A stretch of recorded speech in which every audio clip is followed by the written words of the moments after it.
Two Jamuna কর্মসূচিতে বাধা দিয়েছে পুলিশ। দুপুরে ক্যাম্পাস থেকে শুরু হওয়া মিছিল কাকরাইল মসজিদের সামনে এলে পুলিশের টিয়ারশেল আর সাউন্ড গ্রেনেডের মুখে ছত্রভঙ্গ হয়ে যায়।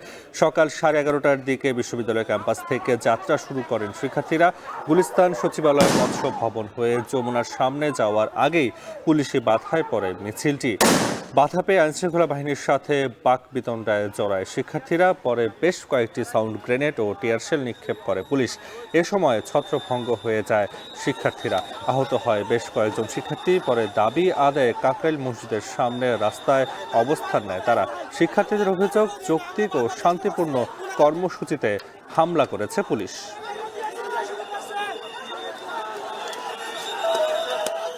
আমাদের শান্তিপূর্ণ আন্দোলনে পুলিশ টিয়ারশেল মারছে। আমার এই যে ছোট বোনটাকে টিয়ারশেল মেরে দেখেন আহত করে রাখছে। পুলিশ অতর্কিতভাবে আমাদের নারী শিক্ষার্থীদের উপরে এবং ছেলে শিক্ষার্থীদের উপরে হামলা করে। যখন থেকে ইউনিভার্সিটি হয়েছে তখন থেকে স্টুডেন্টরা যে বঞ্চনার শিকার হচ্ছে, এখন এটা তার চলতে পারে না।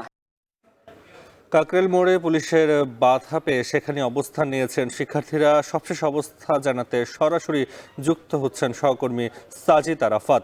সাজিদ, শিক্ষার্থীদের অবস্থানের কারণে যান চলাচলে বিঘ্ন ঘটনা বা ঘটেছে কিনা জানাবেন। এই অবস্থান কতক্ষণ চলবে?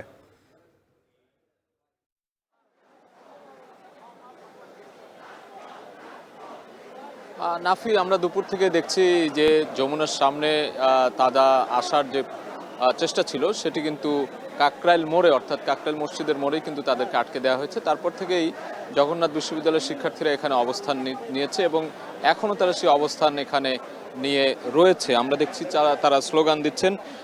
তাদের শিক্ষক প্রতিনিধিরা রয়েছেন, শিক্ষক সমিতির সভাপতি, সেক্রেটারি, তাদের সাথেও আমরা কথা বলেছি। তারা যেটি বলেছেন যে তাদের যে 3 দফা দাবি শিক্ষার্থীদের, সেই সঙ্গে আজকে যে অতর্কিতভাবে শিক্ষার্থীদেরকে হামলা করা হয়েছে সেই হামলার বিচার দাবি করেছেন তারা। এবং যতক্ষণ না পর্যন্ত তাদের এই যে দাবি দেওয়াগুলো মেনে নেওয়া না হবে ততক্ষণ তারা এখানে অবস্থান কর্মসূচি চালাবেন বলে আমরা জানতে পেরেছি। সেটি আসলে কতক্ষণ নাগাদ, কয়টা নাগাদ তারা এখানে থাকবেন, কতক্ষণ অবস্থান করবেন সেটি এখন পর্যন্ত বলা যাচ্ছে না। তবে আমরা দেখছি যে বিকাল 4টা পেরিয়ে গেছে।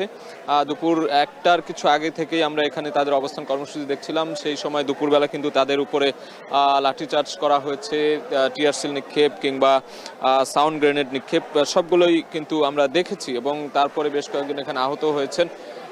তারপরেও তারা এখান থেকে জায়গা ছাড়েননি। আমরা এই মুহূর্তে দেখতে পাচ্ছি এখানে আইন শৃঙ্খলা রক্ষাকারী বাহিনীর একদম তৎপর অবস্থায় রয়েছে, পুলিশ রয়েছে, বিজিবি। এরপরে যমুনার যে গেট, সেই গেটের সামনে কিন্তু সেনাবাহিনীও অবস্থান করছে আমরা দেখছি।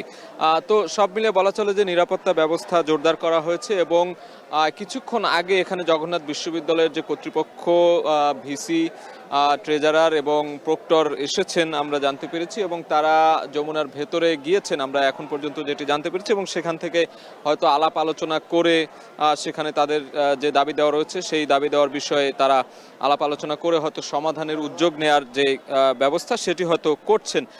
হয়তো সেখান থেকে বের হয়ে আসলে তারা গণমাধ্যমের সাথে কথা বলবেন এবং তারপরে হয়তো বোঝা যাবে যে এই অবস্থান কর্মসূচি তাদের এখানে কতক্ষণ থাকবে কিংবা আজকের মতো শেষ হবে কিনা, সেই বিষয়গুলো কিন্তু স্পষ্ট হওয়া যাবে। ততক্ষণ পর্যন্ত আমরা দেখছি যে এখানে আইন শৃঙ্খলা রক্ষাকারী বাহিনীরা রয়েছে একদম সতর্ক অবস্থায়, গণমাধ্যম কর্মীরাও রয়েছেন।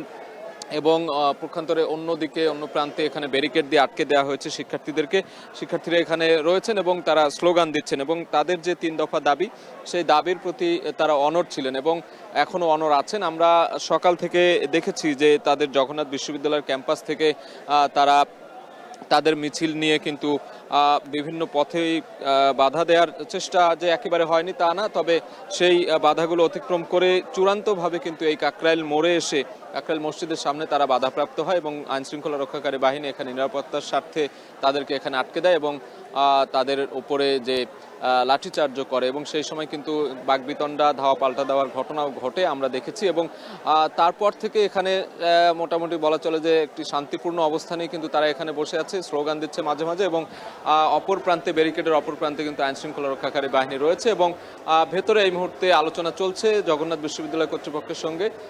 সেই আলোচনা শেষে হয়তোবা আজকের এখানকার কি সমাধান আসে সেটি আমরা স্পষ্টভাবে জানাতে পারবো। তো এই ছিল এখন পর্যন্ত আমার কাছে থাকা সবশেষ খবর। কাকরাইলে জগন্নাথ বিশ্ববিদ্যালয়ের শিক্ষার্থীদের অবস্থানের খবর জানাতে যুক্ত ছিলেন সাজিদ আরাফাত। এদিকে নার্সিং ডিপ্লোমাকে